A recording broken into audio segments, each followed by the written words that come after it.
Salah satu di antara sifat dan karakteristik yang bisa menjadikan seseorang itu mendapatkan kecintaan dari Allah, memantaskan dirinya untuk dapat dicintai oleh Allah. Anak tangga yang pertama itu adalah bagaimana ketika kita menjadi orang yang senantiasa bersuci sesering mungkin pada kehidupan kita. Karena memang masalah bersuci ini bukan masalah yang remeh, tetapi ini merupakan masalah yang tidak bisa dipandang sebelah mata. Makanya di antara 40 anak tangga yang nanti kita akan lewati setiap satu persatu anak tangga itu, maka anak tangga yang pertama itu adalah masalah toharoh. Dan ini menunjukkan kepada kita, jangan remehkan toharoh. Walaupun banyak di antara kaum muslimin mereka memandang sebelah mata tentang masalah toharoh, tapi dia tidak pernah sebelah mata di dalam syariat kita. Makanya inilah yang kemudian menjadikan kita akhirnya paham. Ternyata pembahasan 40 karakter yang bisa menjadikan orang itu dicintai oleh Allah ternyata dimulai pada anak tangga yang pertama. Ketika kita bersuci sesering mungkin pada setiap episode kehidupan kita. Kita baca dulu dalilnya. Mana yang menjadi dalilnya? Yaitu ketika kita buka surat Al-Baqarah 222. Allah menyampaikan kepada kita, Innallaha yuhibbut tawwabina wa yuhibbul mutatahhirin. Sesungguhnya Allah itu mencintai orang yang bertobat dan Allah mencintai orang yang mensucikan dirinya. Di sini Allah kemudian menunjukkan dalil bahwasanya Allah itu memiliki rasa cinta. Innallaha yuhibbu, mencintai. Ada dua sifat yang dijelaskan oleh Allah, yaitu adalah yuhibbut tawwabina wa yuhibbul mutatahhirin. Mencintai orang yang bertobat dan mencintai orang yang mensucikan diri. Ternyata saking besarnya arti dan kedudukan bersuci yang mungkin sebagian orang menganggapnya remeh, ternyata dia itu besar. Sampai Allah itu sejajarkan antara orang yang bertaubat dengan seluruh perjuangan dia dan pengorbanan dia untuk meninggalkan lingkaran dosa yang selalu menarik dia supaya kembali kepada dosa itu. Kalau dia bertaubat, dia dicintai oleh Allah. Perjuangan orang yang bertaubat ini sama dengan orang yang bersuci ketika Allah mendudukkan dua sifat ini dalam satu tempat yang sama. Surat Al-Baqarah 222. Innallaha yuhibbut tawwabina wa yuhibbul mutatahhirin. Allah mencintai orang yang bertaubat dan Allah mencintai orang yang mensucikan dirinya. Berarti menunjukkan kepada kita bahwasanya masalah bersuci itu masalah besar karena Allah mensejajarkan dengan orang yang mereka itu mensucikan, karena Allah mensejajarkan dengan mereka yang bertaubat. Jadi kemudian ketika kita membahas berarti masalah bersuci itu adalah masalah besar. Iya, ya. Karena kemudian kita dapati dalam kehidupan kita, Allah itu ketika meletakkan suci yang menjadi syarat sahnya dalam kehidupan sholat. Bersuci itu bukan hanya sekedar wudhu, tapi bersuci itu ada makna yang lebih panjang dan lebih dalam daripada sekedar berwudhu. Tapi menjadikan seseorang itu bisa untuk dicintai oleh Allah itu ya dari bersuci. Makanya Bapak dan Ibu notaris muslim, Bapak dan Ibu saya akan sampaikan sebuah riwayat dari Amr bin As. Dalam riwayat Imam Ahmad, dalam kitab Minhajul Qasidin. Mas Iwan, tolong ditutup. Di dalam kitab tersebut Amr bin As itu kemudian menyampaikan sebuah riwayat. Riwayatnya bagaimana? Yaitu adalah Rasulullah SAW itu menyampaikan manusia itu kalau tidur, kalau dia tidurnya dalam kondisi bersuci. Jadi kalau kita mau tidur malam jam 9, jam 8 kita tidur. Kemudian sebelum kita tidur kita kemudian bersuci. Maka ketika kemudian kita sudah bersuci, Masya Allah, maka Allah itu akan bedakan dengan mereka yang tidur yang tidak dalam kondisi suci. Karena setiap kita tidur di waktu malam, maka Allah akan kemudian jadikan setiap ruh kita itu mendekat kepada arsy-Nya Allah. Kata Rasulullah SAW, mereka mendekat kepada arsy-Nya Allah dalam satu riwayat. Orang yang wudu, orang yang bersuci, ketika sebelum tidur, mereka yang paling dekat bersujud dengan arsy-Nya Allah. Dan mereka yang tidak bersuci sebelum tidur, mereka jauh dari arsy-Nya Allah. Masya Allah. Dalam riwayat ini, yang sahih dalam kitab Ibnu Qudamah, Mukhtasar Minhajul Qasidin, itu menyampaikan kepada kita, kalau ternyata kita tidur saja, Allah bedakan mana yang suci dan mana yang tidak bersuci. Ketika tidur, padahal dalam kondisi tidak sadar, ternyata Allah istimewakan orang yang mereka tidurnya dalam kondisi bersuci dan Allah bedakan dengan mereka yang tidur yang tidak bersuci. Apalagi ketika kita terjaga. Dalam kondisi suci.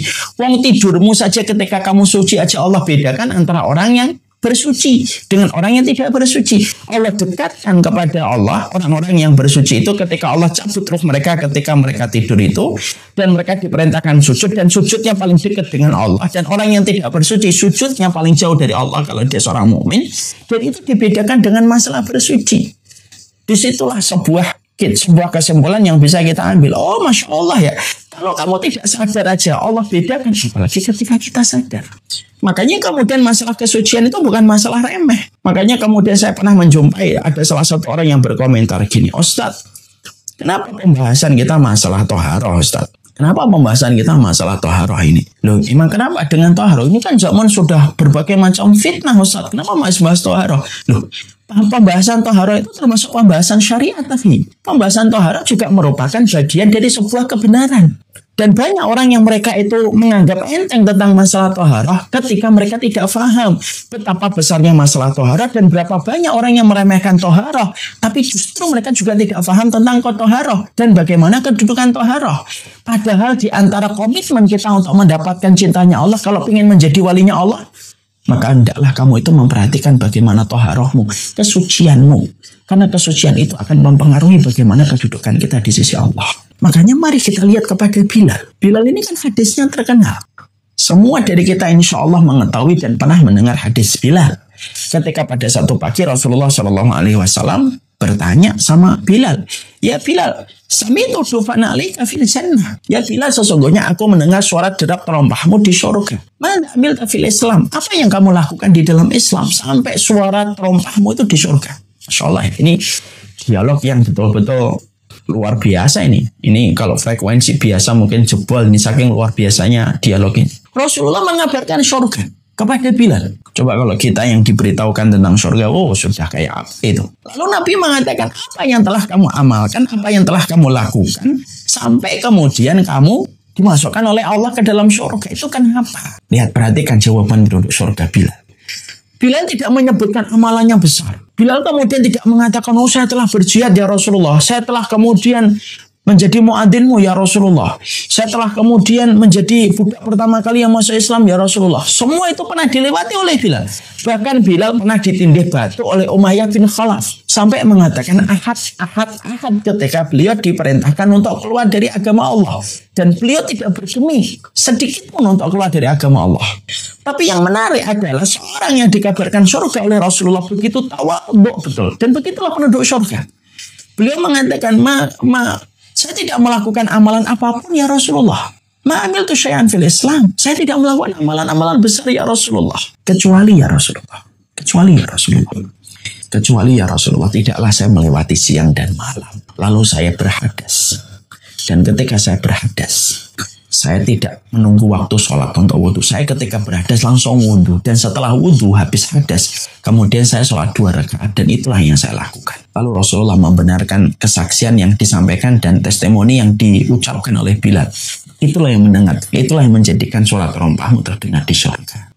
Jadi seorang Bilal ternyata kaitannya dengan surga itu kaitannya ketika Bilal itu malah justru tidak menyebutkan amalan adzannya. Padahal kita paham ya Pak, orang yang menjadi muadzin itu kan amalan besar. Orang kalau kemudian menjadi muadzin, kalau tidak disiplin hidupnya, dia tidak bisa menjadi muadzin. Pak, mau pergi kemana harus balik cepat karena nanti harus adzan. Apalagi waktu sekarang ketika waktu sholat lagi maju semuanya, subuh maju, duhur maju. Ternyata Bilal tidak menyebutkan amalan adzannya. Bilal tidak menyebutkan amalan ketika menjadi budak pertama kali yang masuk Islam. Bilal tidak menyebutkan amalannya ketika ditindih batu. Tapi justru Bilal itu menyebutkan di amalannya di hadapan Rasulullah dan menjadi ilmu serta inspirasi buat kita. Ternyata Bilal itu justru menyebutkan amalan yang tampaknya remeh bagi sebagian orang. Tapi dia tidak pernah remeh di hadapan Allah. Tidaklah dia melewati siang dan malam berhadas kecuali dia langsung berwudu dan menjaga kesuciannya setiap waktu. Dan itulah yang menjadikan Bilal itu terdengar terompahnya di surga. Setiap wudunya dibawa untuk sholat 2 rakaat. Sholat akibal wudu. Sholat setelah wudu 2 rakaat. Makanya Masya Allah, kemudian masalah ini adalah masalah besar ini. Makanya sampai kemudian kita jumpai, ya maaf ya Pak, kalau masalah tohara itu ringan, mungkin kita tidak akan diperintahkan kalau ada orang yang meninggal di antara kita, kemudian kita mandikan Pak. Coba kalau kita pikir-pikir secara logika ya, walaupun syariat tidak boleh dipikir logika. Kita pikir secara logika supaya kita menemukan kebenaran. Orang kalau mau mati, Kenapa sih harus dimandikan? Kemudian di dalam proses memandikan mayat itu kita kemudian mewudhui dia. Padahal kalau kita pikirkan sebentar lagi ketemu dengan lubang tanah. Nanti kena tanah juga kotor lagi. Tapi kenapa kemudian kita harus memandikannya dulu? Ketika kita memandikan sembari kita mewudhui dia gitu.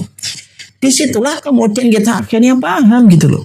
Ini menunjukkan kepada kita bahwasanya masalah toharo itu masalah besar. Sampai orang yang mati sekalipun walaupun secara logika dan penampakan dia itu akan bertemu dengan gundukan tanah yang kotor lagi. Di dalamnya ada ulat yang bisa menguraikan dagingnya. Tetap sebelum mati, sebelum dikuburkan dan sebelum diberikan kain kafan kemudian dimandikan dulu. Untuk menunjukkan arti sebuah toharo itu penting. Untuk menunjukkan arti sebuah kesucian itu penting. Makanya kemudian sampai kita dapati Bapak dan Ibu mungkin tahu ya, ada kisah Handolah, mungkin pernah dengar kisah Handolah yang mendapatkan lakop. Lakop itu ghasilul malaikah. Dia disebut dengan ghasilul malaikah, yaitu orang yang dimandikan malaikat. Gimana kisahnya sampai dia disebut dengan Handolah itu ghasilul malaikah? Yaitu adalah ketika Handolah radhiyallahu anhu habis berjima, kemudian mencampuri istrinya, kemudian ada panggilan jihad. Belum sempat dia mandi karena degup jantungnya dipanggil oleh Rasulullah dalam panggilan jihad, maka dia lupa kalau dia masih junub. Dia langsung lari untuk menemui panggilan Rasulullah yang sedang membariskan barisan para mujahid dari para sahabat Nabi. Handolah ikut, tapi junub. Dia yang mengetahuinya Allah dan istrinya. Yang lain tidak ada yang tahu kalau Handolah itu junub. Kan junub tidak bisa diciri. Setelah kemudian diadakan peperangan, kemudian Handolah meninggal dunia. Yang menarik adalah ketika satu persatu para sahabat itu mengurusi tentang para sahabat untuk dikuburkan. Ketika mereka gugur di dalam peperangan, mereka menjumpai rambutnya Handolah itu basah. Sebagaimana orang mandi. Maka kemudian para sahabat ketika mendapati Handolah itu dalam kondisi basah gitu rambutnya gitu, mereka tidak ngerti kenapa ini Handolah ini kemudian basah rambutnya gitu. Lalu kemudian Rasulullah Shallallahu Alaihi Wasallam ketika pada saat itu Rasulullah diberitahu malaikat. Lalu kemudian Rasulullah menunjuk ke langit.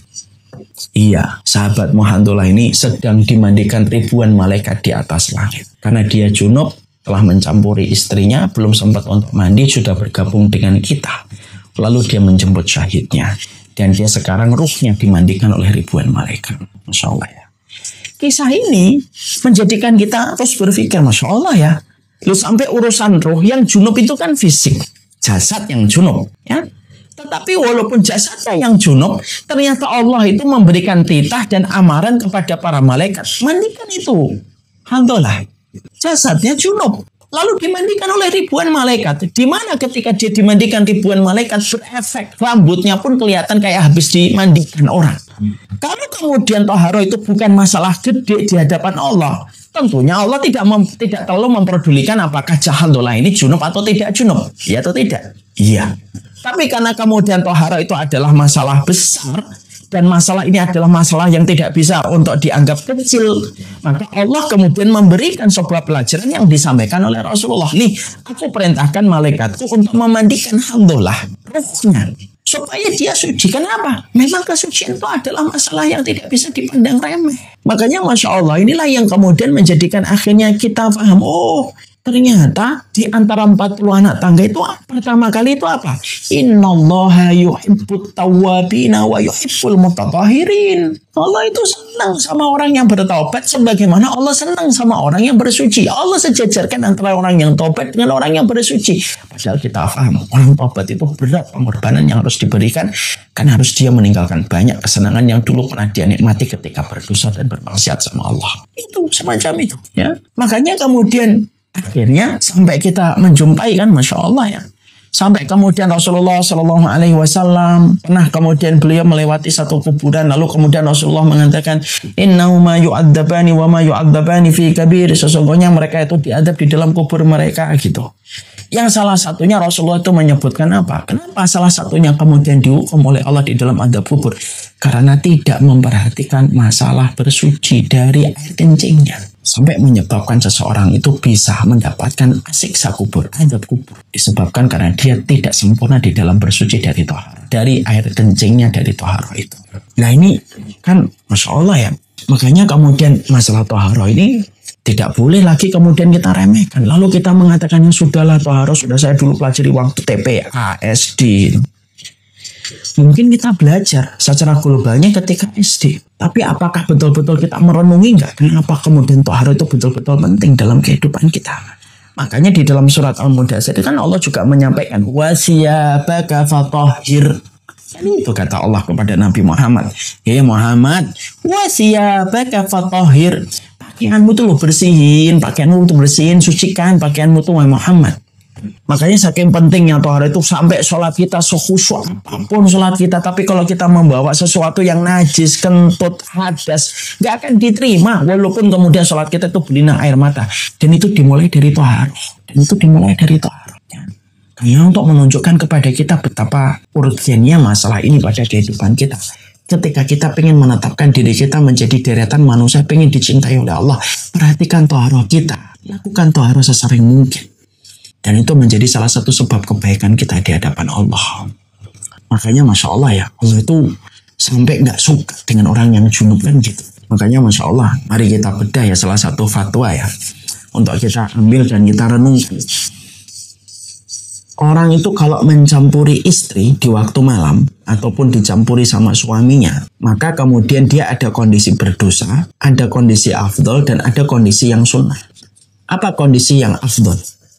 Kalau dia habis mencampuri istrinya langsung mandi dan dia tidur dalam kondisi suci walaupun malam. Dia langsung mandi, dia tidurnya dalam kondisi suci dan tidak dalam kondisi junub. Ini yang paling afdal. Apa kondisi yang sunnah? Kondisi yang sunnah itu kalau dicampuri suami dan istrinya, dia tidak mandi. Dia mengambil air wudhu. Mandinya ditakhir besok pagi. Baru kemudian dia sebelum subuh, sholat subuh, kemudian dia mandi.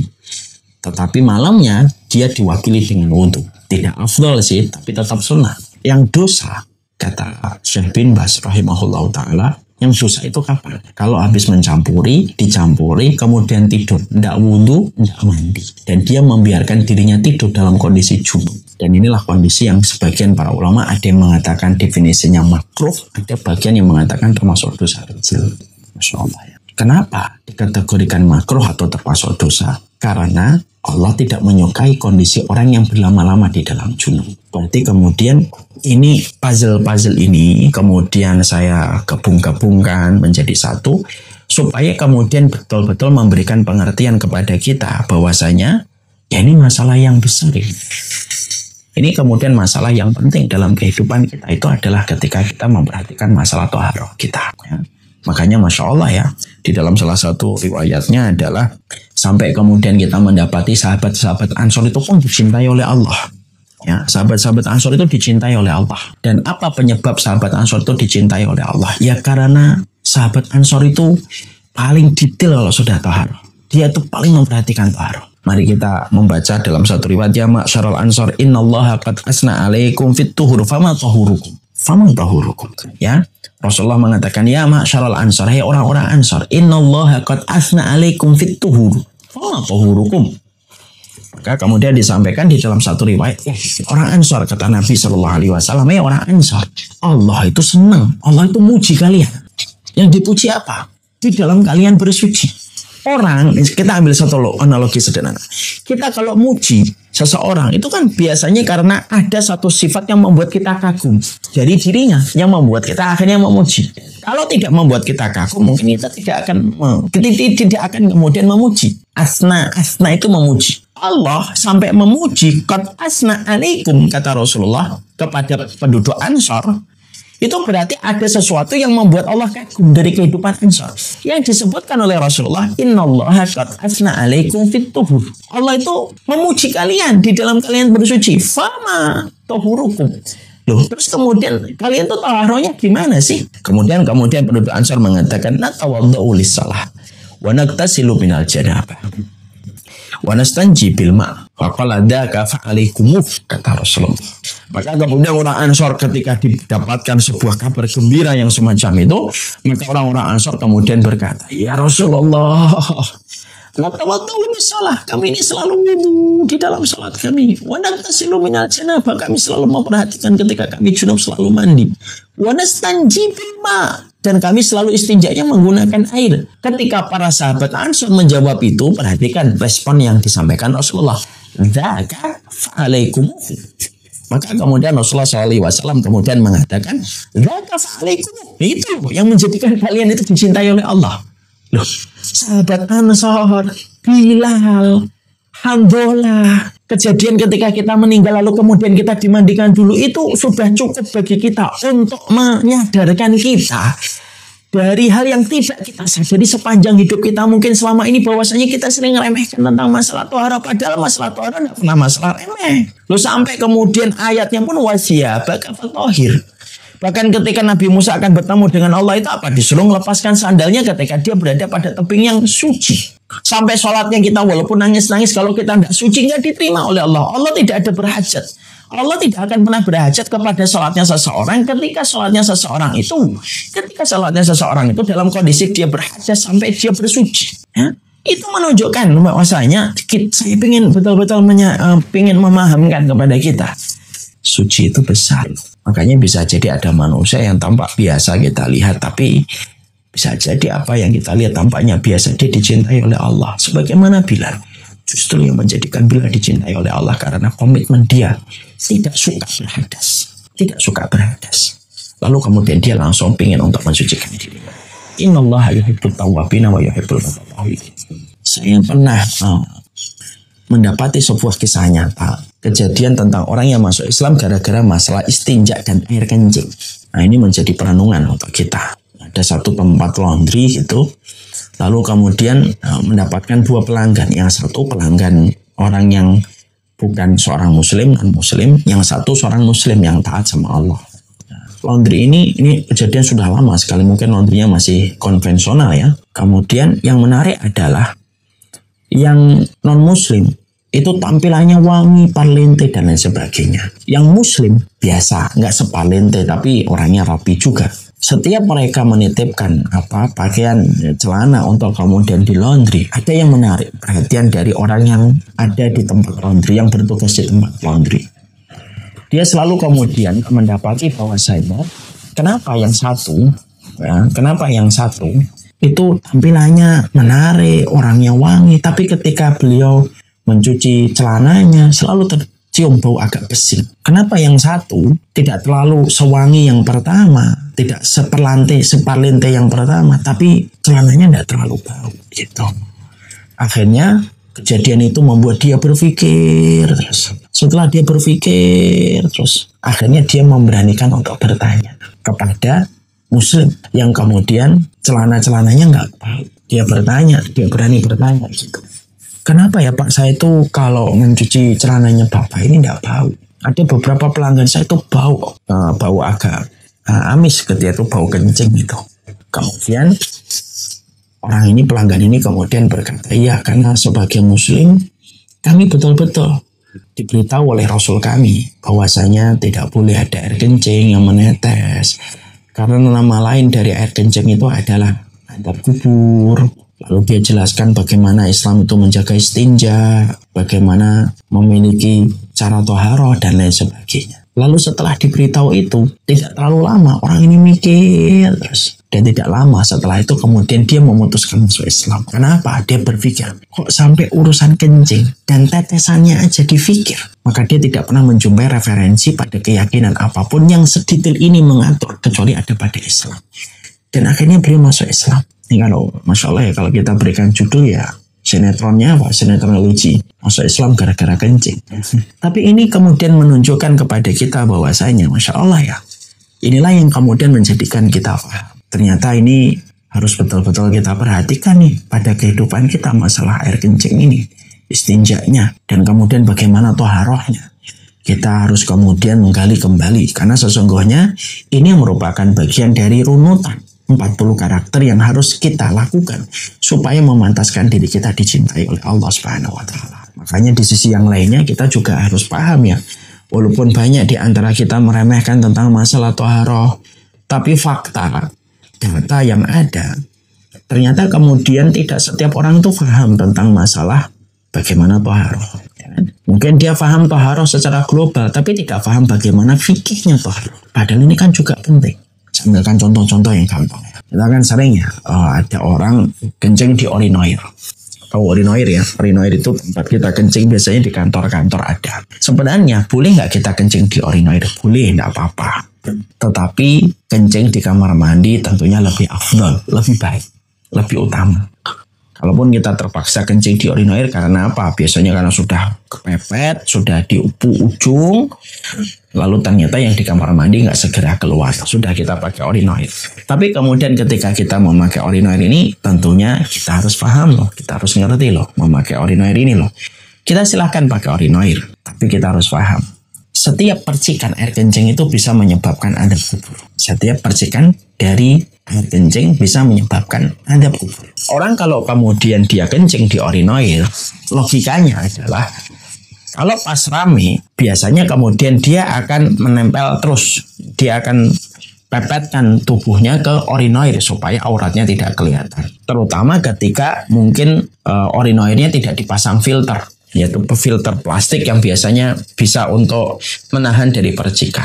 Karena kita paham ya, percikan air kencing itu sangat halus, tapi sangat jauh. Halus, tapi jauh lemparannya. Kalau kita tidak percaya, lihat anak-anak kita 3 tahun, 4 tahun ya kencing. Yang mana mungkin debit airnya tidak sama dengan debit air kita ketika kencing. Itu pun aja sudah jauh cipratannya. Ya, cipratannya sudah jauh. Padahal itu debit airnya dan dorongnya mungkin tidak sama dengan kita yang sudah dewasa. Kalau air kencing anak kecil cipratannya bisa kemana-mana, apalagi ketika kita kencing di urinoir. Coba. Kalau kita tidak paham toharoh dan bagaimana kemudian toharoh itu harus betul-betul kita itu bersih dari najis. Kita kencing di urinoir, setelah kencing di urinoir sudah selesai.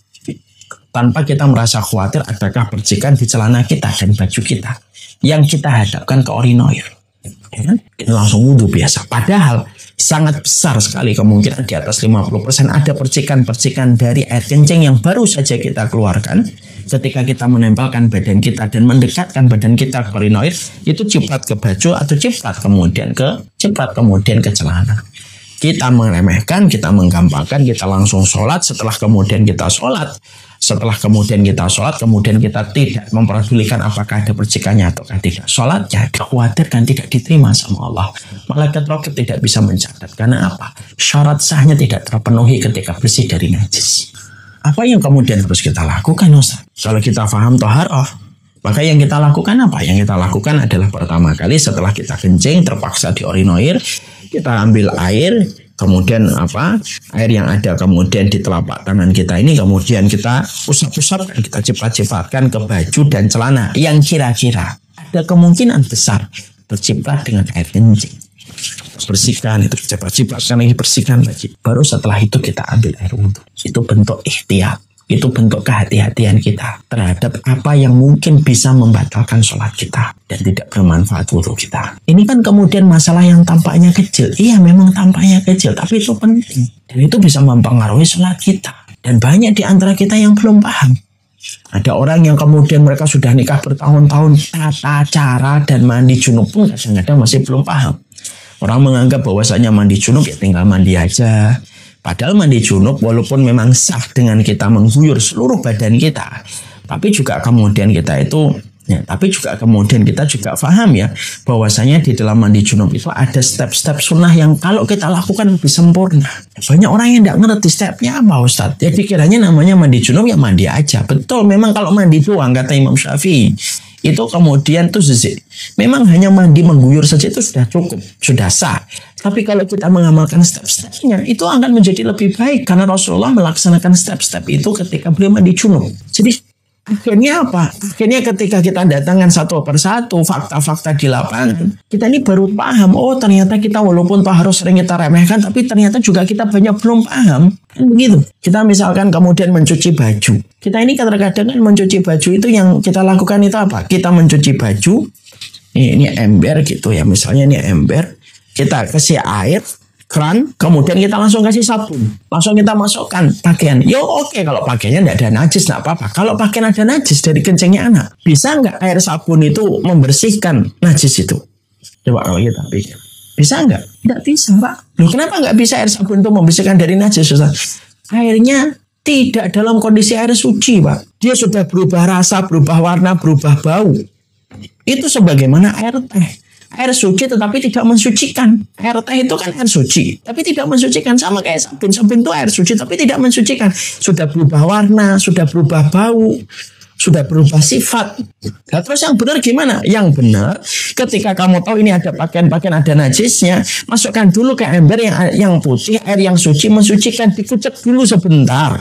Baru setelah selesai dikucek baru dimasukkan ke dalam ember yang di situ ada sabunnya yang fungsinya membersihkan secara maksimal. Tapi najisnya sudah hilang dengan air suci mensucikan. Karena air suci itu ada dua, air suci mensucikan, air suci yang tidak mensucikan. Tuh kan?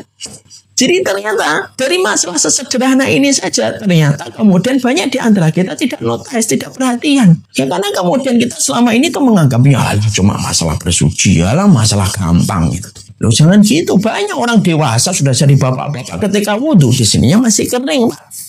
Wailul lil aqabi minan nar. Kadang-kadang mata kakinya kemudian masih kering. Padahal anggota wudhu yang apabila masih kering ketika kita tidak maksimal ketika kita berwudhu itu menyebabkan adab neraka itu. Karena kita diperintahkan untuk betul-betul membasahi semua anggota tubuh wudhu kita. Tapi banyak kan orang yang mereka menggampangkan masalah taharah ketika kemudian dia wudhu gitu. Lalu dia guyur-guyur padahal air mata kakinya nggak basah. Padahal mata kakinya harus basah dengan air wudhu kita.